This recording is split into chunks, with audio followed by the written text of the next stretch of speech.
So every time you gather into a Dharma center, it is Dharma action. Basically, it's on a gross level Dharma action. Then when you come into a Dharma center and you act in accordance with the Dharma, you interrelate with the Dharma, it is Dharma action. For us, all of us, inclusive of myself, most of our activities are more towards this life. Activities that gear toward this life. And I changed my stance on what I've been saying. I changed my method of what I've been saying because I think it's a little harsh to say that people are bad and people are selfish and you only think about this life and think about yourself. I'm going to change my stance because the scriptures are much, much wider in scope than that. Inclusive of myself, all of us work only for this life, think about this life, and think about the comfort of this life. And we concentrate on our material comforts, and the material comforts are broken down into reputation and financial gains and comfortable housing and friends and how people feel about us. Most of us have a very big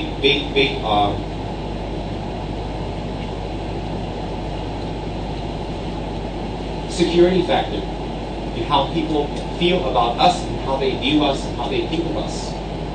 And a lot of us focus on that and go on that and exist on that, on how people feel about us and how they look at us and how they view us. And in a way it's good, in a way it's bad. For some people it's kind of a policing kind of a method where they need to be policed. When people are watching them, they're very good. When people are not watching them, they're not very good. And I don't think that's bad in any way because since the time we were born, the minute we leave our mother's wombs until this very moment, everybody in the world, the people we love, the people we don't love, outside people, successful people, not successful people, black, white, east and west, male and female, Buddhist and non-Buddhist, every single, and this phenomenon is growing with media, with the world modernizing at a tremendous pace where we care so much what other people think about us and what we think about other people, irregardless. And sometimes in the caring of what other people think about us, we sometimes lose ourselves. And what happens is this, is that I don't find that negative because it is someone like who's joined a cult, who's in a bad area, who's in an area that preaches or teaches wrong ideas. Like in America, in the middle of America, in the middle states of America, you have the KKK who teaches that everybody who is not a Baptist, Protestant, whatever, etc., is not good. Anybody that comes into community who is not fitting of their cultural identity and religious background is not good. And in fact, they go overboard. They don't use that as racial pride to go higher and become better and help people more. They use that as a negative way of actually suppressing other people that they don't like on a personal basis. So what I'm trying to say is,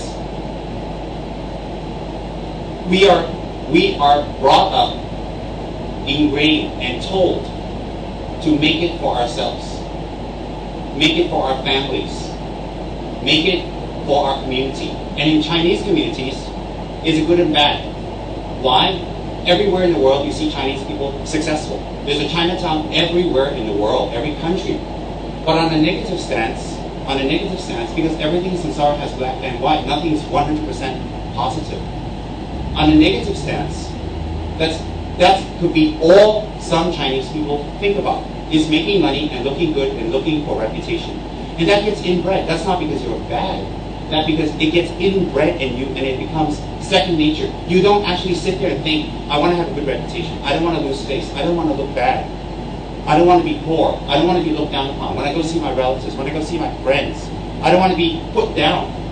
That isn't something I realize a lot of people actually sit there and premeditate and motivate themselves to think. What it is actually, it's been pre-programmed inside of you. So when people are pre-programmed since you're very young, when you're very young, if you look at American and Western movies, what is it about? It's about who has the biggest cars, who has the biggest guns, who has the most beautiful women, who has the best men, who can do things fast, who's the bitchiest when they talk, who's the most wittiest, who's the most beautiful, who has the greatest body. This is what they focus on. Certain movies come out and they talk about compassion and giving, and it touches us deeply. It wins awards everywhere because it reaches down to our basic human nature that was with us before we took birth in this life. What is that? Knowing that kindness, giving, patience, wisdom, ethics really is the key to harmony and happiness. So when we see movies like that, or we see examples of that, or we feel when someone's done something wrong and they apologize from their heart, we're moved. We're moved because they may have ran our cars over and shot up our house, but if they come to us and they sincerely fold their hands and apologize and say, look, I am really, really sorry. I really regret what I did. Most of us would let go quite easily. Why is that? Because it teaches, it touches a deep human core within us. What is that human core? That we have that deep, clear nature of the mind, which is kind, which is giving, which is patient, which is ethical. And when we hear good things, we like it. But the programming that we've gone through, it's like we're a blank computer. The programming, we are a blank hard disk. And the hard disk in the computer is just being given programs after programs after programs after programs, which just clutter it. And when it becomes overwhelming for its capacity, then it slows down the function of the computer. And sometimes it even conflicts and the computer just shuts down, blanks out, burns out. And that's just like people. So when we're born, we have this innate compassion within us. But as we go along into our individual cultures in life, we get reprogrammed. We don't get reprogrammed. We get other things stuck into our program. We should make money. We should be successful. We should be good looking. We should remain youthful forever. We should look very good in front of our relatives. When we go to our relatives' place, we should drive up in big cars. We should look this way, act this way, talk this way. And you know, a lot of us when we're young, I am sure, protested, whether openly or secretly in our hearts, saying, why? Why do I have to make a lot of money? Why do I have to be a doctor? Why do I have to be a lawyer? Why? Why do I have to get married? Why do I have to have a son? Why? And after a while, our voices and our protests gets drowned out because, not because we're wrong or people are wrong, because the overwhelming tide of the forces around us are very strong. The force of materialism, the force of I. You see, when you look on TV, MTV, you look at movies, everybody's talking about me. When you hear music, everything's singing about me. It's very strong mental impressions into us. When we look at our friends, when we look at our parents, and we look at people we cherish the most, in some cases our uncles, our aunts, our older brothers and sisters, our dear mothers, our wonderful fathers, they're the most beautiful people in the world. And we treasure them tremendously.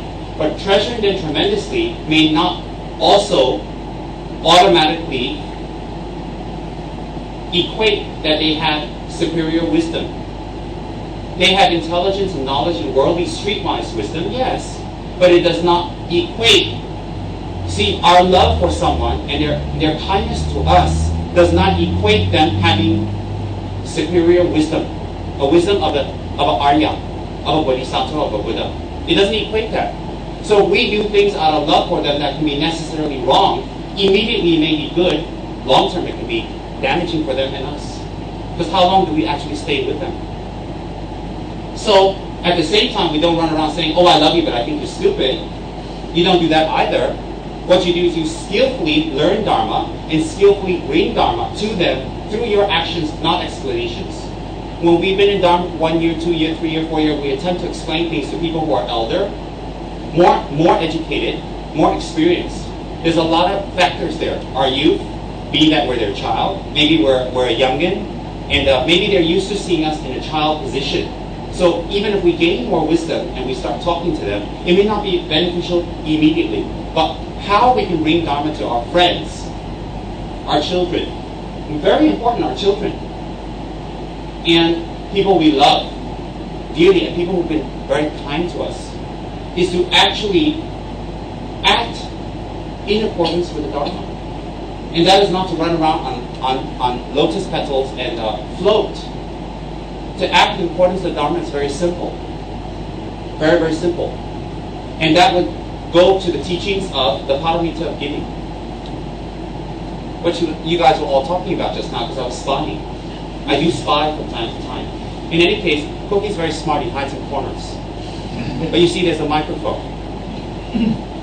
And I do have friends that are clairvoyants. I can contact them, throw a little dice. Is he there? Yeah. And that friend is, I won't tell you who that friend is. He's not riding on a horse or anything. He's in this room. So you can all get him after that. Any case, all the teachings, you do not think they're separate. They're not. They're all interconnected. If you understand the teachings well, you can take one subject, interweave it, interconnect it with every other subject of Dharma. Because every part of Dharma leads to one goal. Freedom of suffering, happiness for others, developing a mind that cares for others, and enlightenment. So whatever the teachings, they're not separate. They're all interconnected if you know them well. Now, you may think, how do I practice deep and profound Dharma at my level immediately? How? How? Profound and deep Dharma is not tantras, deities. Profound and deep Dharma is not wearing ornaments of the gods, pendants. Profound Dharma is not giving millions of dollars away or hundreds of dollars away or giving gifts. Oh, he's kind, he gives gifts. Oh, she's kind, she just gives it away. No, that's not the practice of Dharma. See, giving is not a big deal. Not a big deal. If we look in the world, a lot of movie stars made it because they gave and they got back. If you're a beautiful woman in Hong Kong, you probably make it. You got to give something, they give you back. But that's not real giving. That is actually self-grasping based. Real giving is very, very different. Real giving is not the amount or the people or how or where or who. Real giving cannot be judged. Real giving cannot be fathomed. Real giving has benefits for the giver and the given. And the benefits are not short-term. It is long-term. It extends into many future lives. And if the giving is totally correct, the action of the giving, the returns from it never stop till you become a fully enlightened Buddha. So a mother giving a child education in school, that's not really giving. I know that's a little shocking for all of you. It is a form of giving, but it's not real giving. It is attachment. Me, my child, I want. If you really care about people, why do you select your own child? For Chinese people, they're like, ooh, what? For Jewish people, they freak out also because they're very family orientated. I'm not trying to break values and tell you, stop giving to your children. I'm giving you the truth. To give, continue to give, continue to take care, but do not equate that with real giving.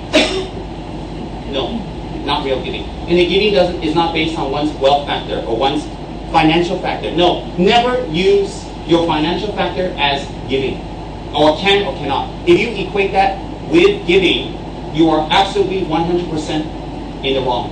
Why? There are many, many ways to give that are even more superior than just money. But we don't use that as an excuse to cover the fact that we don't have money. We also don't use that as an excuse to cover the fact that we're miserly, we're stingy. You see, don't let your mind games win. Giving. If you want it on an outer level, inner level, and a secret level, there are many, many levels and many, many fathoms. Consistency is a form of giving that is extremely beneficial. Consistency. When you say you're going to do something, you do it. When you say you're going to do it, you continue it and you finish it to the end.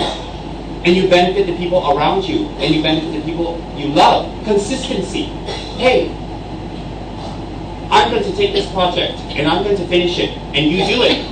It is giving. In the center, if you volunteer for a certain type of work, and you do it, and you finish it, and you continue to, and you don't need people to police and push you. That is giving.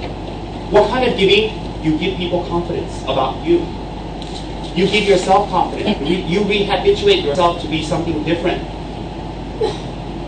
Giving is very, very profound. So if you give consistently anything, whether it's to sweep up your house for your partner, whether it's to sweep up the Dharma Center, if you give and you do it without being chased, and you do it well without being watched and told, if you give a timing, if you say, I'm going to do this or do this at this time, and you do it, if you do that, that is giving. Why? You're giving so much. Because when someone depends on you and they get it, and you give it, other people depend on them, and other people depend on them, and other people depend on them. So your giving act spreads. It spreads.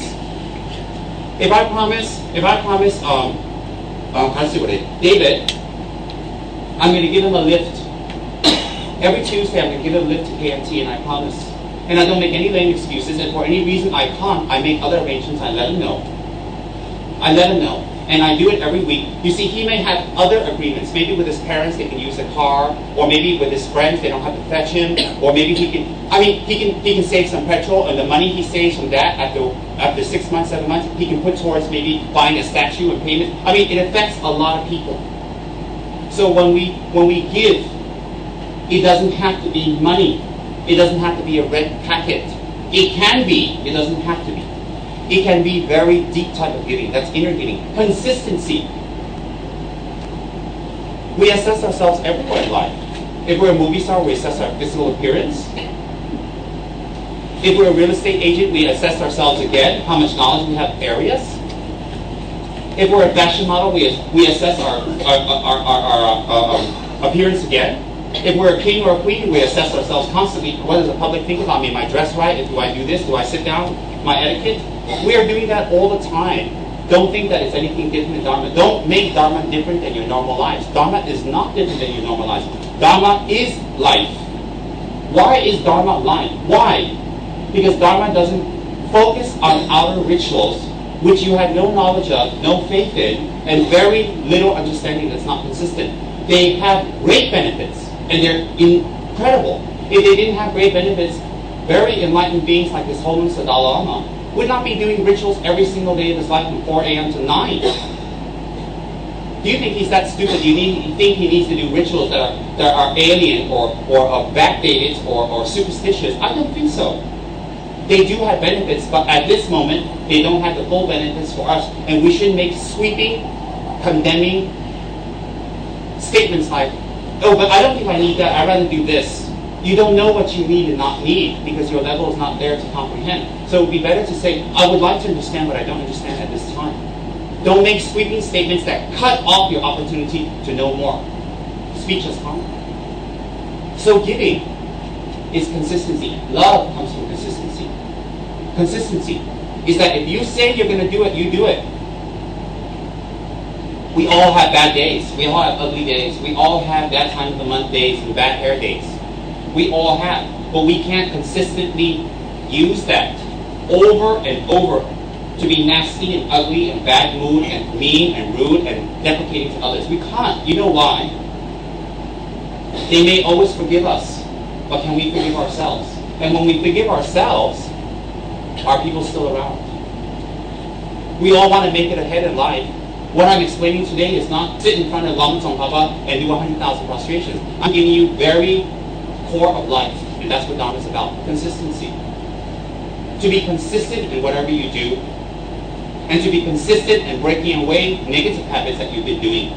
To be consistent in breaking that away is very, very, very important. Really, do we have another chair in the back? It's very, very important. So if you say, what can I do at this moment? All of us, what can I do at this moment? How can I practice Dharma deeply? Well, give it to Robert. It's very simple. What should we do very consistently? Give one to Anila. What can we do consistently? You think carefully. If you want to practice Dharma deeply and well, you want to practice Dharma incredibly.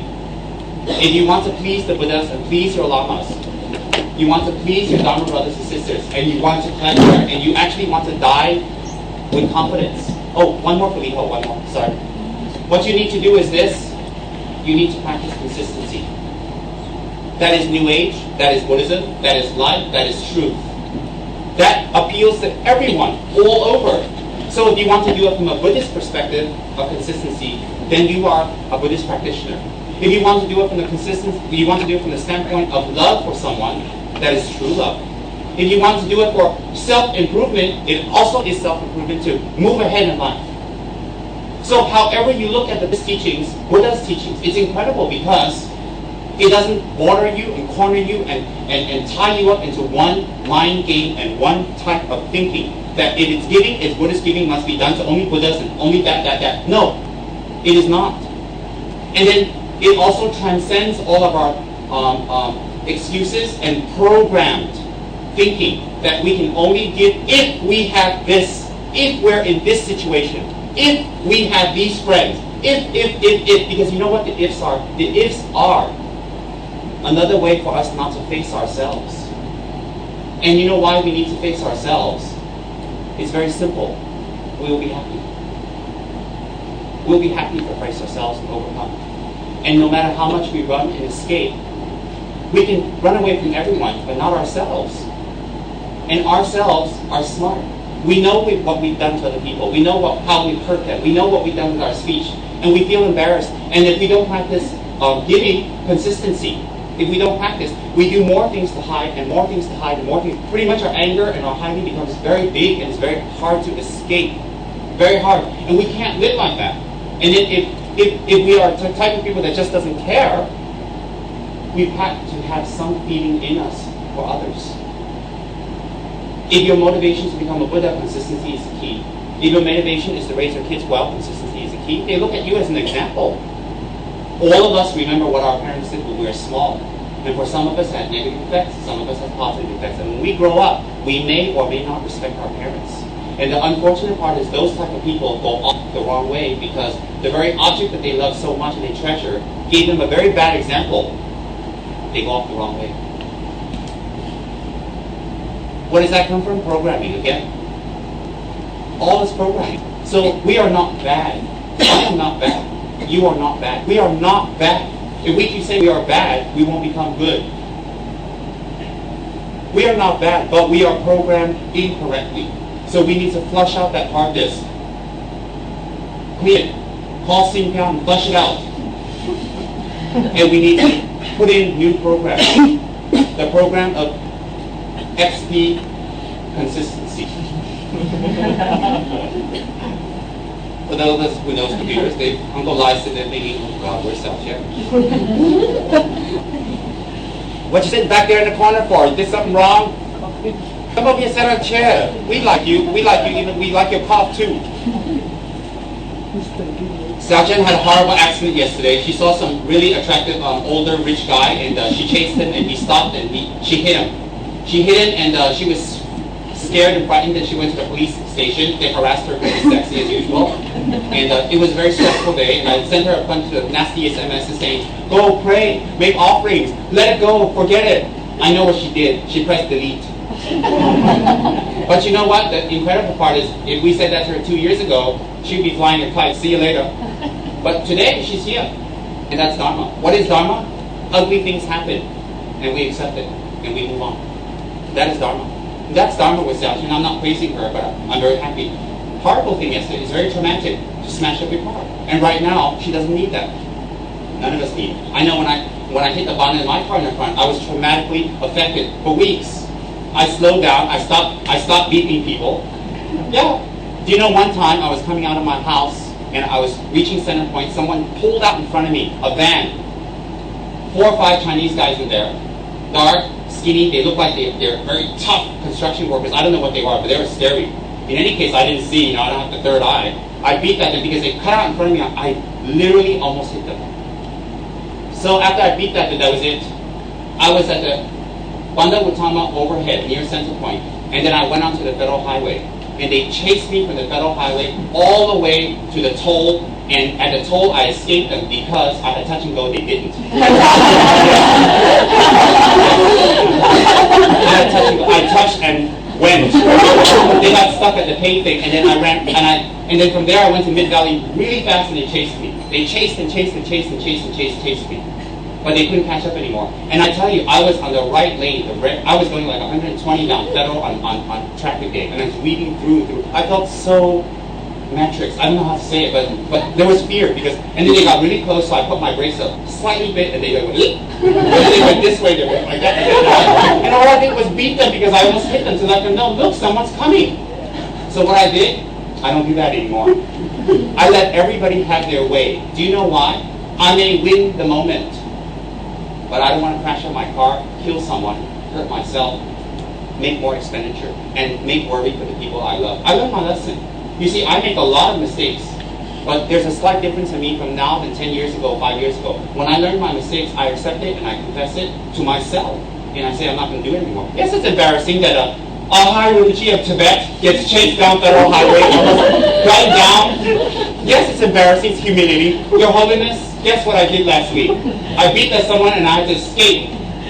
I mean, it's embarrassing, it's humiliating for me, but look, you know what's humiliating? Is if I hide it and I don't face myself. I made a mistake, and I make a lot of mistakes, big mistakes, small mistakes, subtle, whatever. I'm a person. I make mistakes, so what? And then people look at me funny, blah, blah, blah, so what? Look, I'm 40 years old. They want to look. I couldn't be bothered anymore. I'm not 15 and, wondering what my peers think. One pimple, the world comes to an end. I don't think so. So what happens is, if we give consistently, that is Dharma. If we motivate it with a Dharma motivation, I'm going to make the center grow. I'm going to be consistently kind. I'm not going to raise my voice. I am going to clean. I'm going to sweep. I'm going to make offerings. I am not going to complain.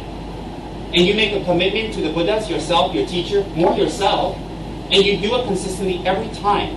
That is Dharma practice. Don't tell me you don't have money. Don't tell me you didn't reach this stage of life. Don't tell me when you get $1 million, I'll do this and this and this. You know it ain't going to happen.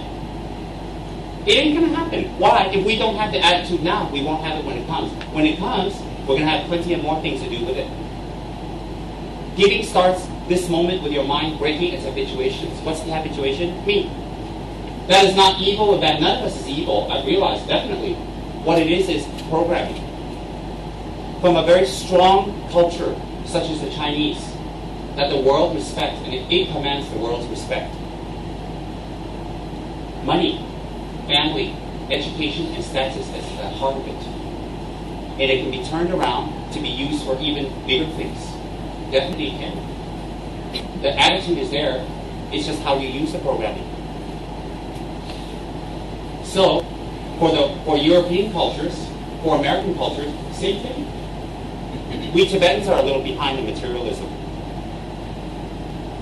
But in achievements, for example, you don't hear anybody famous coming from Tibet except His Holiness in any field. None. It doesn't bother me really because I'm Tibetan in this life. If I'm Tibetan next life, it doesn't really matter. Anyway, I'm a citizen of the world, literally. But Chinese people, European people, American people, you have a very special inbred kind of, I want to succeed.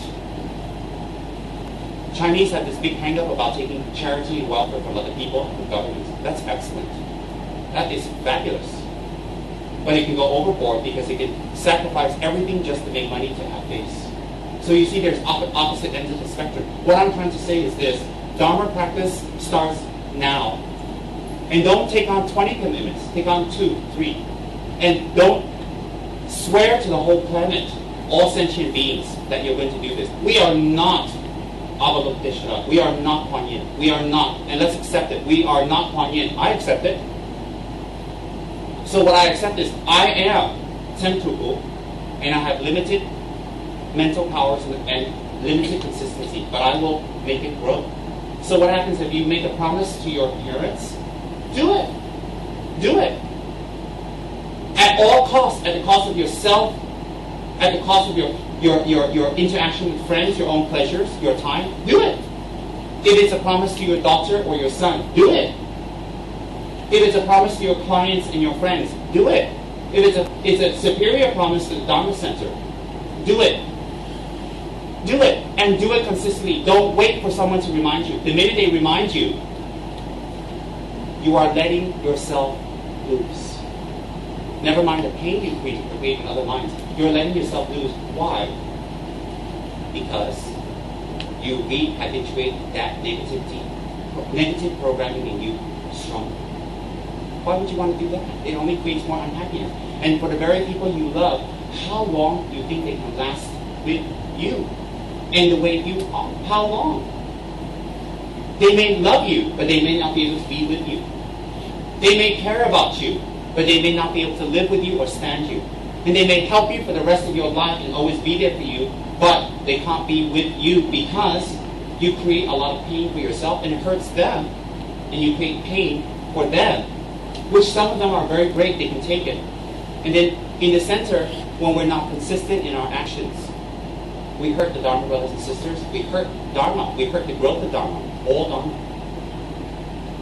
Why do we want to do that? The goal of life is to be happy. The goal of life is to be happy. I didn't say enlightenment here. I'm not freaking out, and then you have this other excuse saying, oh, well, I don't have to worry about that. That's too far away. No, don't worry about enlightenment. That's fine. I agree with you at this moment. Yes, but what about your parents, your loved ones, your husband, your wife, your children, your friends that have helped you? What about you loving them and showing it? How? By being consistent. Consistent.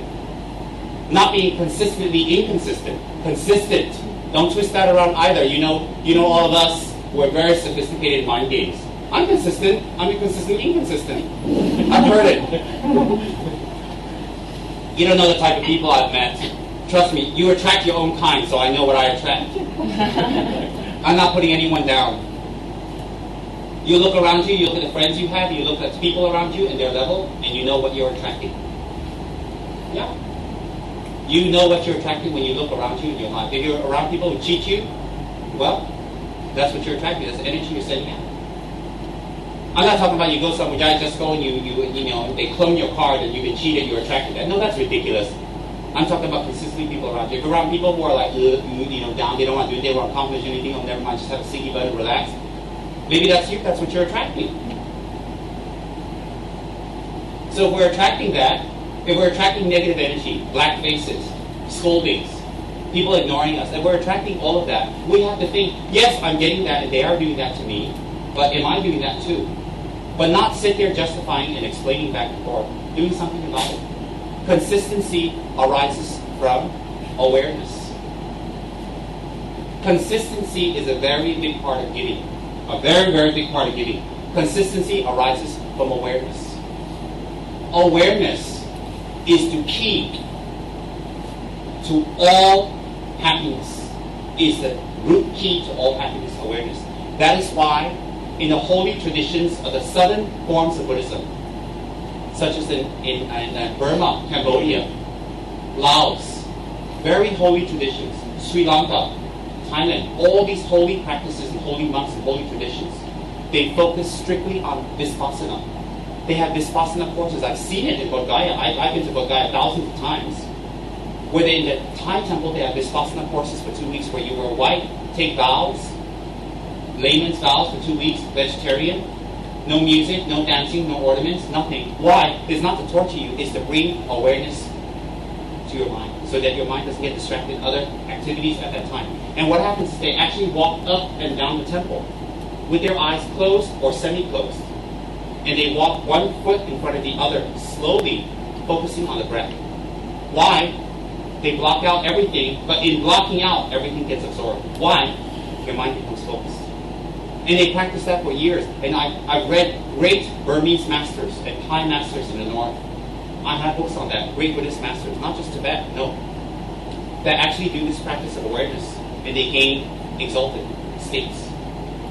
The practice of awareness first is that their immediate harm to others. Knocking things down, breaking things, forgetting to turn off things, forgetting appointments, forgetting their promises, their commitments, just forgetting and not caring immediately gets cut off with awareness practice. That's one. Then on the next level, they're able to absorb knowledge very fast because their mind is focused and the knowledge is put into use. And they don't need people to police them anymore. In fact, the people that police them, the people that actually told them this, they become lights in reverse to them. Then when you go to higher forms of practice of awareness, where they practice awareness well and deeply, doesn't mean years, it means concentrated effort. They start remembering and recalling things early in their childhood that was stored in their mind. Hey, we can do it in regression therapy in the States, definitely you can do it in meditation, because regression therapy is not something new, nothing at all. It is scientific because the Buddha is scientific also. That's why Buddhism is classified as a philosophy come religion. So when you reach higher states of awareness, your memory becomes clear, accurate. You can recall. And whatever is absorbed into your mind is not forgotten. So you can have 1,000 people and you've met them. You won't forget them, their habits, what they like, what food they like, their gifts. You won't forget. In fact, it's in your mind. Example, I hate to use this again and again, but I like to use something international that we all know. His Holiness the Dalai Lama. He has an incredible ability to remember you even after 10, 20, 30, 40 years. And what you like, and who your deity is, and what practice you like, even when they met. Incredible. Why? And he meets thousands and thousands of people per year. I know for sure that is a sign, as in the scriptures, that he has achieved shamatha, awareness. It is not magical. If you actually sit there and focus and relax, you can remember things much better. If you're flustered, there's music, people shouting and screaming, your kids screaming, the dogs pooped all over the place, you can't concentrate. But that is the outer effect. But you can bring it that even if you're in chaos and turmoil around you, inside you're still. So awareness meditation has nothing to do with blacking everything out and blanking everything out and you sit there knowing nothing. Awareness meditation is in the beginning stages. You blank things out, not for the sake of blanking them out, for the sake of focusing on your mind. What's the mind? Awareness. Then when you reach next step, higher states of awareness meditation, higher states, then you will start recalling things even when you were in your mother's womb. In your mother's womb. And then when it gets even higher and more subtle, you will start seeing different types of lights. It has different stages. Why? Your concentration is very deep. And there are very renowned Thai, Burmese, Cambodian monks that I've read about, even in this century, who stay, and not monks, lay people also, who stay in awareness meditation 3, 4, 5, 6 days continuously without moving. So don't talk about just Tibet. Tibet has that, definitely. We have many Rinpoches and Geshes who do that. But I don't want to keep talking about just Tibet because this is not a gift of Tibet, this is a gift of Buddha.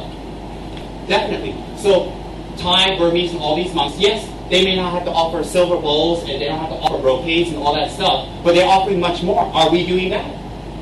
At our level, we should make offerings because we're not able to do the higher offerings. So at our level, we should make offerings to the 3 jewels, incense and processions and water and the best that we can. Because that leads to the next step of creating the merits to be able to do even more. So if we say, how come those people there don't have to, we have to? Well, what are we actually doing? What tradition are we in? What are we actually following? What will we confirm? What are we 100% into? Because why? This goes here. But if we stand there and say, why, and we're not going anywhere, we stay nowhere.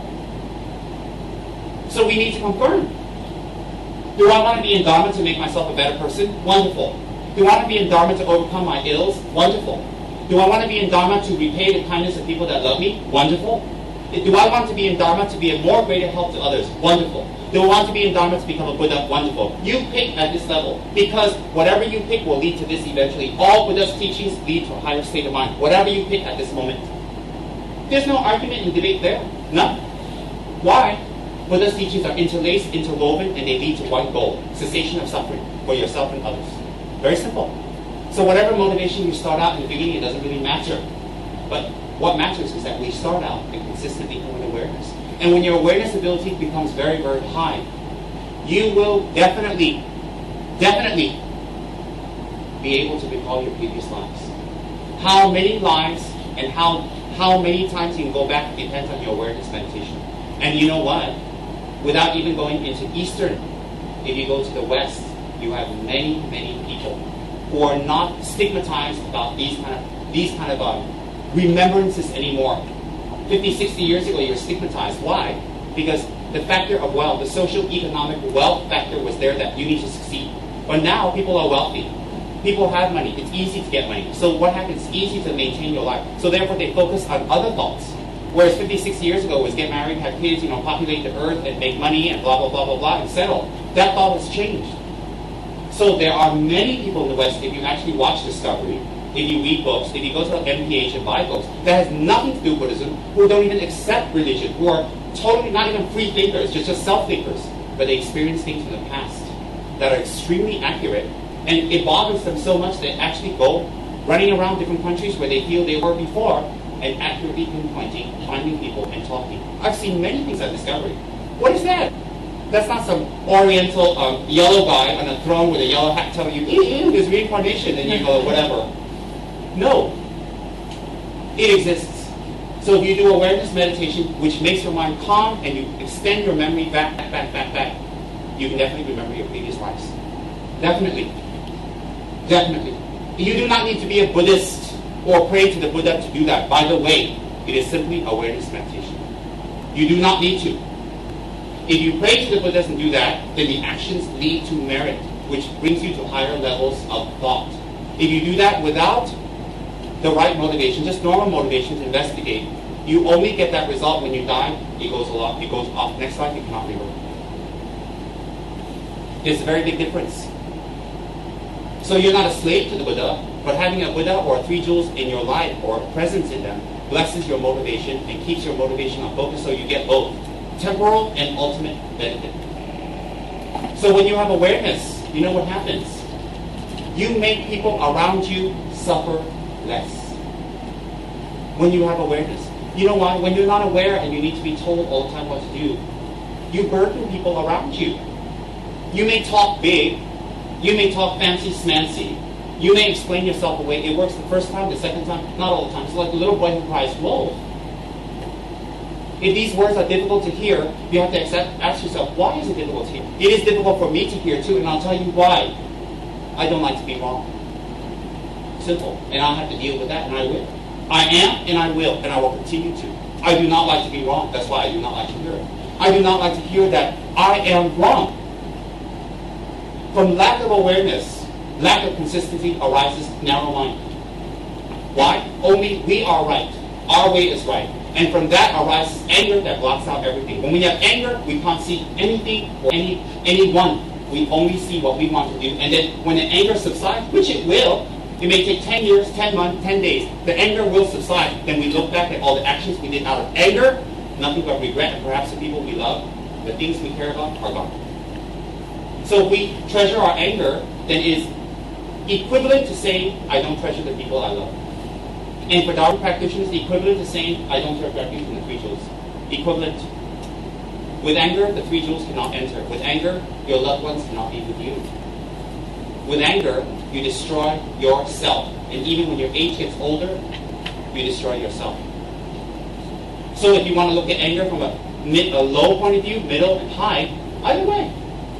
From a Dharma point of view, it's destructive. From a human point of view, it's destructive. From a self-improvement point of view, it's destructive. So if we actually practice awareness and focus on that, you will see anger less. People who with age, the anger gets more, they're like babies in immaturity. It flips back and forth. It shows you they have done 0 practice. Not Dharma practice. Practice for themselves. Practice even caring for the people they love. Never mind Dharma practice. Just practice. What is practice? To improve with every year. If we don't improve, I am so sorry. I must tell you one truth that's not very pleasant.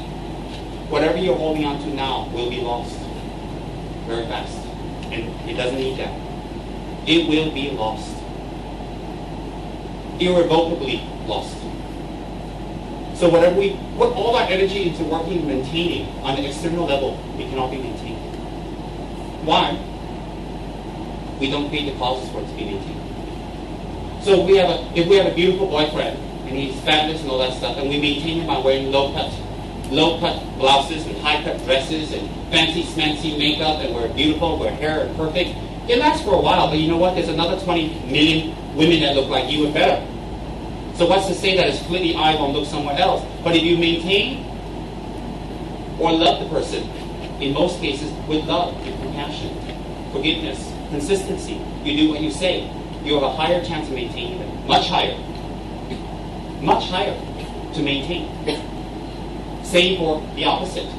Same for our parents, same for our friends. You have a higher chance. But it's harder. See, it's easier to work on external change of hairstyle, change of clothes, wear something sexy, whatever. It's much easier to change the external. Change a job, change your car, change a watch, change your whatever. It's much easier. So we think, of how many times have we done that in our lives? How many times? Think about it. It's much harder to change the inside. Why? The benefits are greater. So if we're at a certain age, a certain point of our life, or whatever age we are, we need to reflect inside and say, what did I do wrong? Who have I hurt? Where does that come from? Yes, that person was like that. What about me? Was I inconsistent? Was I not aware? Awareness is a very powerful human practice, a human tool that can make us happy, harmonious, loving, caring, alert, aware. Awareness. What kind of awareness? Awareness makes us aware, yes. Awareness meditation, awareness thought. Okay, let's take meditation now. Let's get rid of this religious stuff. Awareness practice, awareness alertness, awareness consistency brings awareness. Why? We start to notice the needs of others. And don't tell me, oh, I don't have the financial needs or the material capability to do so. No. Many people who are very happy and kind to others don't have material support. It doesn't mean they can't make wonders for people. Being consistent is extremely important, and being consistent to just our loved ones and people we say we love is very important. When we promise something, by all means we do it. And then from that it arises to outside people we make promises to. We create awareness. From that, then we develop a motivation to become a Buddha. And we find a Lama, a teacher, a monk, in any country, any Buddhist tradition, even any religion, we find our spiritual teacher. And we make a commitment to our spiritual teacher that I'm going to do this, this, and this, and we keep our commitment. We don't have our teachers chase us. We don't fight with our teachers and go on ego trips and avoid them and challenge them. Or if they say something to us, we explain it away to other people so we hide ourselves. No. It doesn't work. Do you know why? 1 time, 2 times you can explain. 3 times you can explain. But it doesn't last forever. Your teacher, all your teachers in every tradition will always love you and care about you. What pains them is what will happen to you afterwards as a result of your actions. And what pains them tremendously is that you're not doing anything to stop it, although they tried 112 methods. So that's the sad part. And then your anger overcomes. Why? Because awareness is not there. Why? Because consistency is not there. So if you want to look on a higher level, a middle level, a low level, it doesn't really matter. However, I'm not going to sit here and stuff bodhicitta motivation down your throats. What I'm going to do is, do you want to make yourself and people you love? Just ask that. Why do I make myself unhappy? Why do I make other people unhappy? And I don't want to. Nobody wakes up and says, I'm going to make myself and everybody around me happy. No, unhappy. Oh, the minute you wake up, I make a motivation, you know. You look at a picture of yourself and you pray to yourself, I'm going to make everybody and me unhappy today. Who does that? Nobody wakes up and says, I'm going to make myself and everybody unhappy. Make gold offerings to your statue of yourself, clothes, silver bowls, and you pray to yourself and say, I'm going to make myself more unhappy. Some of us has been doing that. We don't pray to the Buddhas, we pray to ourselves. We pray to ourselves, we take pictures and statues of ourselves and offer gold because why? It's sacred. We, me, I are sacred. Nobody else is. We make tremendous offerings to ourselves. In what?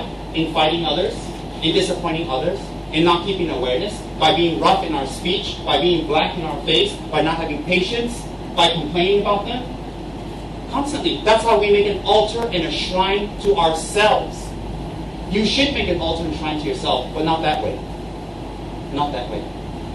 How should you do it?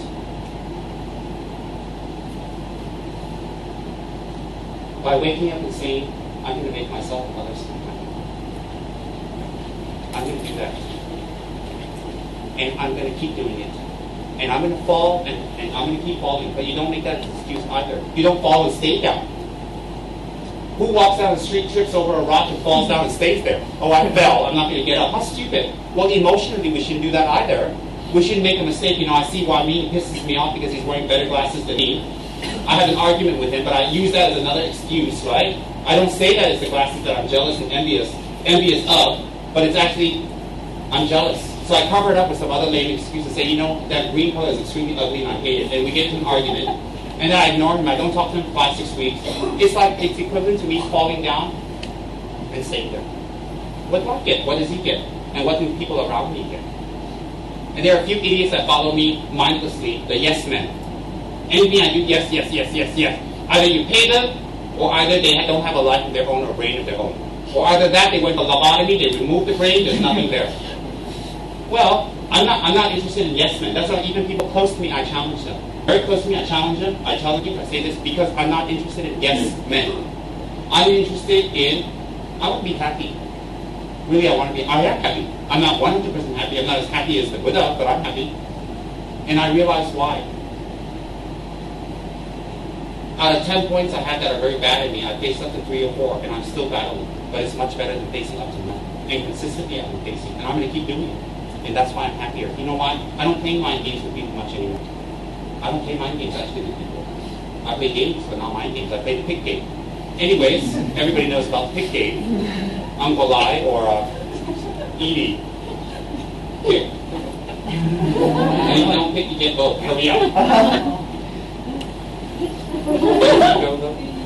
Edie up.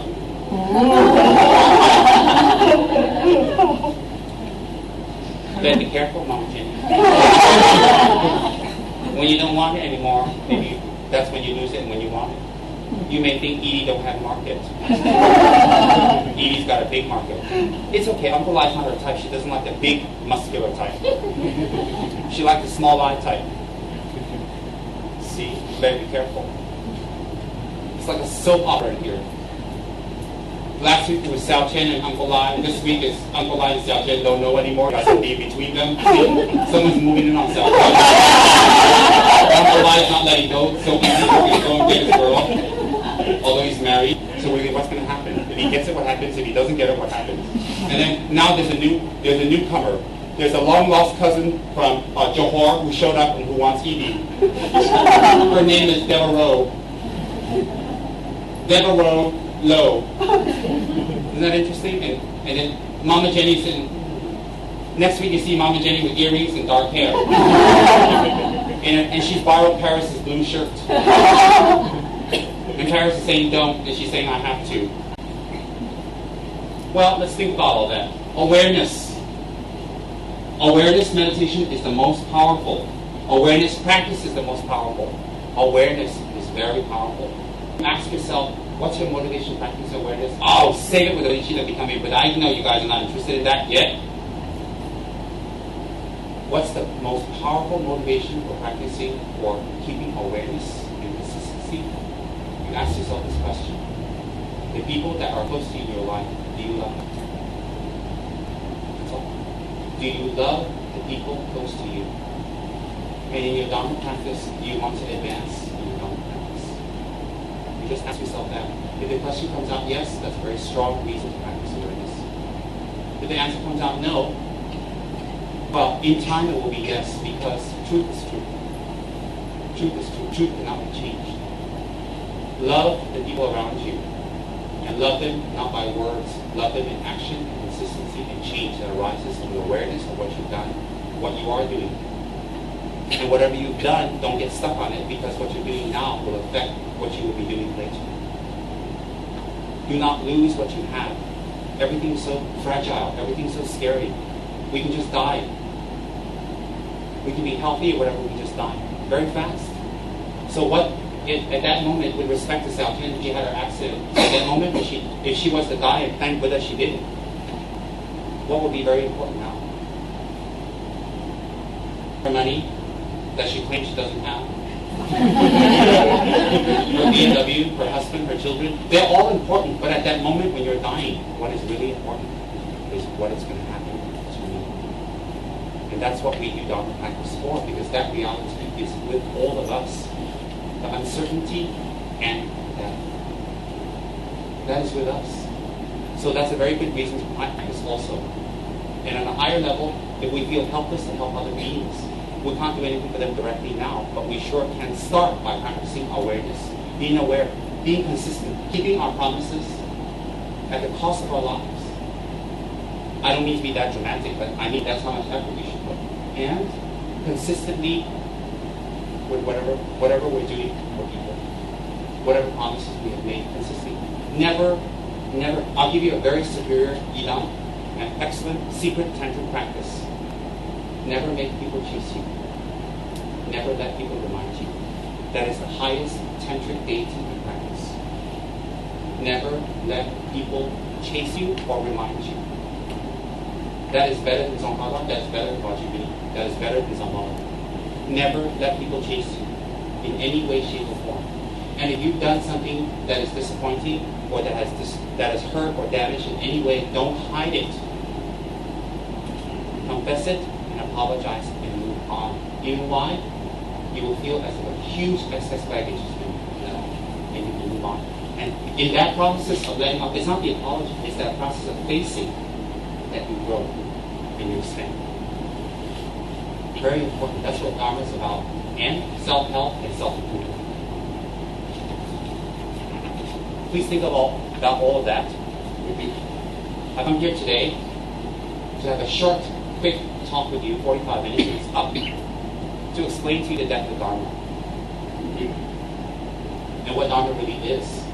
Today I didn't talk about rituals and practice and deities and gods and all things. I didn't talk about that. I talked about us and where we want to go. And you know, that's what really the Buddha is talking about. That is what it's about. And every time we attend my retreat class together, we gather the energy, the merits are greater. Every time we chant together, the merits are greater. And we bless this place. We illuminate this place. What happens is this place in the future where people walk in, even now, they feel peace and happiness. And you're blessing it. Don't think you need to be a monk or a Rinpoche or a nun to bless it. No, you can bless it by wonderful thoughts. What is a blessing? When the energy of the place is beautiful. Malaysians believe very much in haunted places, that the energy is dirty, that place is dirty. Cheng Big Time, nobody goes out. Right? You go to the cemetery, you come, you see Rinpoche, you go to Anila, you say, please throw some holy water on me. How do you know it's not urine? How do you know Rinpoche didn't pee into a cup and threw that on you? What's that smell? Saffron, darling. Saffron. How do you know? So since Malaysian people, which is good, which Tibetans also believe, and the scriptures talk about it, believe in dirty places or haunted places, there must be powerful places too that are holy. You can't have one and not the other. You can't. If you don't have tall, how can you have short? If you don't have a Buddha, how can you have sentient beings that are not Buddhas? Everything's very logical. How can you have yin without yang? Okay, one exception. But that's not an ultimate exception. That's just a temporal exception. So, if you have dirty places, you also have clean places. So this place is a clean place. Why? Not because there are Buddha statues here. That's a very big reason. Yes. Not because this holy throne is here. No. Because we sit here and we make it a place, a temple of our mind, a temple of us that says, hey, I have little time left. I realize I have to die. I realize I love people, and I'm going to improve. So when we give help here, and when we give ideas here, and we contribute by our mind, you may think, I don't have money to contribute. Attend class and chant together. That is a great contribution. Great contribution. Start there. Don't complain about and belly what you don't have. Start what you can have. Robert's a very busy person, I know now. He's here. He's sitting in the back. The minute I showed up, he thought, I'm going to be sitting in the back for a long time. So I gave him a chair to relax his mind. You're going to be here for hours. He knows that. He's been with me from Nepal. I never shut up. Running around all day in Nepal afterwards, we're in my hotel listening to gabble away again. I know what Robert's thinking. Can you practice awareness and just shut up? I will. I promise. No, he doesn't think that. I think he thinks that. That's my own projection. He doesn't. He's a nice guy. I sat next to him on the bus talking. I found out he's a nice guy. He's like Tiki, very nice, straightforward, no bullshit. No beating around the bush. What they say is what you see is what you get. You know, just like Tiki, that kind of type of person. I like it straightforward and at times kind of rude. But not rude when you think about it. They're consistently like that, which means that's them. Koki's consistent too. Take him to a buffet.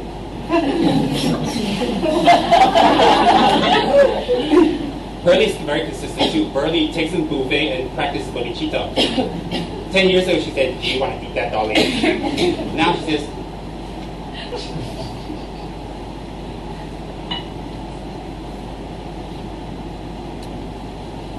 attend Dharma class, attend Mitsema, and I will give another talk on Mitsema at another time. I'm not going to announce when I come, I'm a surprise. I don't care how many letters and requests I get and saying that, float over here on your lotus and your rainbows and your high lama. I don't care. It doesn't affect me. It doesn't bother me. I'll tell you, not because I'm above it. That's not my goal in life, to get praise and status and position. That's not my goal.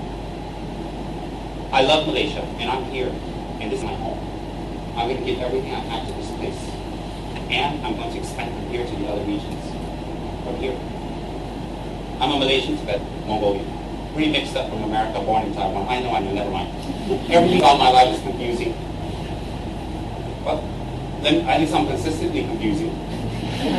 So, very loud cackle. Very loud cackle. But, think about it. I want to attend class, attend Manjushri. Don't miss out. Help each other, support each other, love each other. You know, as we age, this place will be a place where we can find solace and happiness with each other. That's what's going to happen. When the dancing stops, you got to go somewhere. You don't want to hang out somewhere in a dark kitchen having a drink, you know, and looking back. No, you want to hang out in Kichara House in the light with your friends having a drink. And when our retreat center opens up in the future, you want to hang out there too, with the trees and the birds and the forest and the fresh air. And of course, we have 3-star, 5-star, and 1-star and no-star accommodations up there. That's right, because Malaysians are filthy rich and we poor beggar Tibetans want to make some money. Me and Tashi's talked about it. How to make money. Go to Tibet, see, there's not even a welfare system. So I've decided to give myself welfare.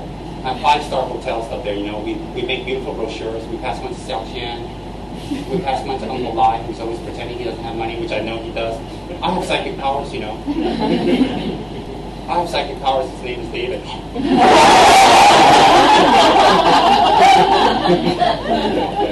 Yeah, and now Jenny, Mama Jenny and Edie is happy because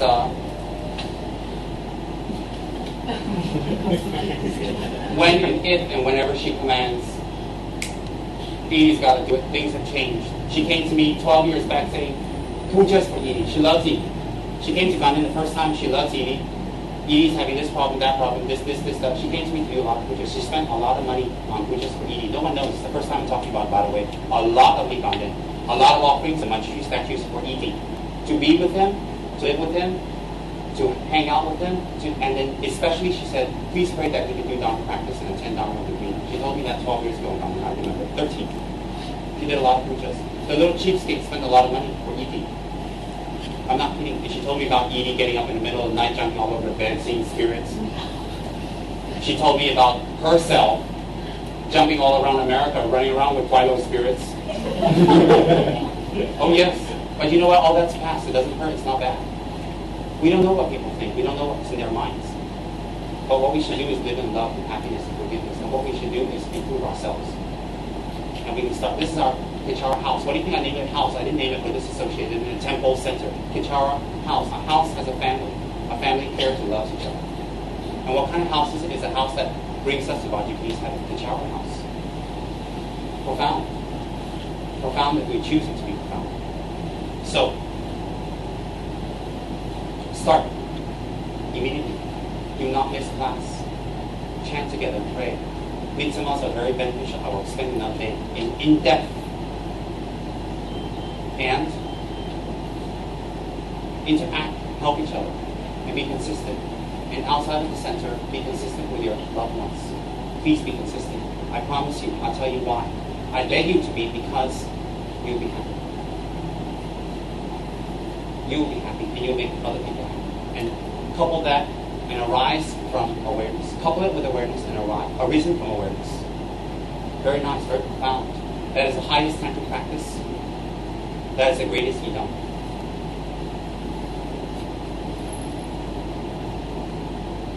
Where there is no Dharma, let there be the Dharma. Where there is Dharma, let it become extremely strong. Where there is a misunderstanding of Dharma, may I be the one to take on the burdens, clear it. And where there is and there isn't, and there is a minimal of Dharma, it doesn't also mean a physical, external, geographical place. It could be our own minds. It could be the minds of people we love. Where there is no Dharma, let there be the Dharma. Where there is Dharma, let it increase. And where there is misunderstanding of Dharma, may I take on the burden to increase it. What is the burden of increasing Dharma? To study, to take time away from watching TV, to study. To take time away from my lovely boyfriends from third world countries, to study. To take time away from our attachments and parties, to study. To take time away from just sleeping and complaining in the belly, and to study. That's taking on the burdens to bring Dharma to where there is no Dharma. How do you bring Dharma to other people? You have to practice it. You have to be a living example. So, don't talk too much. about what you don't know and the complaints and negativities in life, it'll never end. It'll never end. But talk about what you do have. So where there is no Dharma, may I bring the Dharma? Where there's a misunderstanding Dharma, may I take on the burden to clear it? That's in our own life. And the burden is consistency, awareness, practice, sacrifice, and letting the other person win, letting our husbands and wives and friends win. Let them win. Your wrong, right doesn't matter. We let their minds be at peace. Don't let it be a battleground every single day. Very important. So where there is no Dharma, I will take the burden of bringing Dharma to others. For our level, very beginning, is just fighting ourselves. That's the burden. For a higher level, it is taking on the sufferings of others, their emotions, their impact, their problems, their difficulties, their weirdness, their inconsistencies, their lies, and their games, and you absorb it, and you don't show them hatefulness, and you still return their kindness with their hatefulness and with their inconsistencies and their broken promises. You don't put them down. You actually show love to them skillfully. So on a higher level. On the ultimate level, you do whatever you can for others, irregardless of how they act towards you, to bring them to enlightenment, to plant the seeds. So that's a higher burden. A lower burden is just with ourselves. So that dedication, don't think it's just beautiful words. It is very profound, very deep. It is arisen from the Bodhisattva Shantideva. Very powerful. And based on Avalokiteshvara's existence, his being, his wish to always be born in the worst places to help and absorb the sufferings of others. So when I say that prayer, don't just fly by it real quick. Think about it, concentrate on the depth of it. Where there is no Dharma, let there be the Dharma. Where there is Dharma, let it become stronger. And where there's a misunderstanding of Dharma, may I clear it, may I take on the burdens to clear it.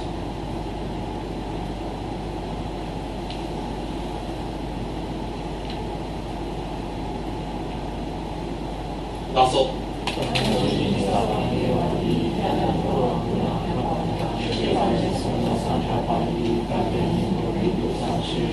Thank you.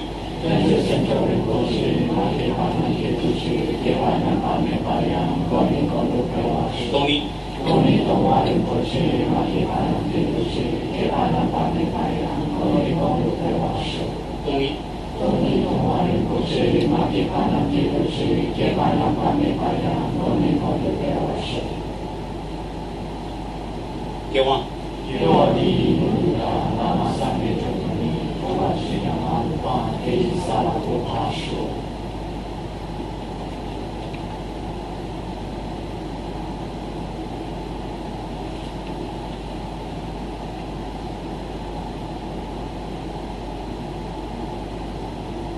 Really?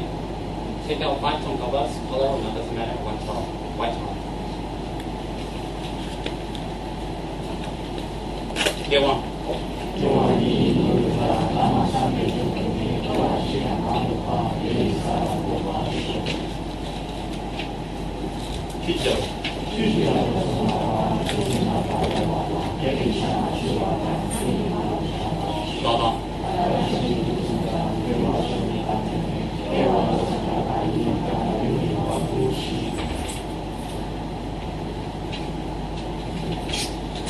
Don't eat it.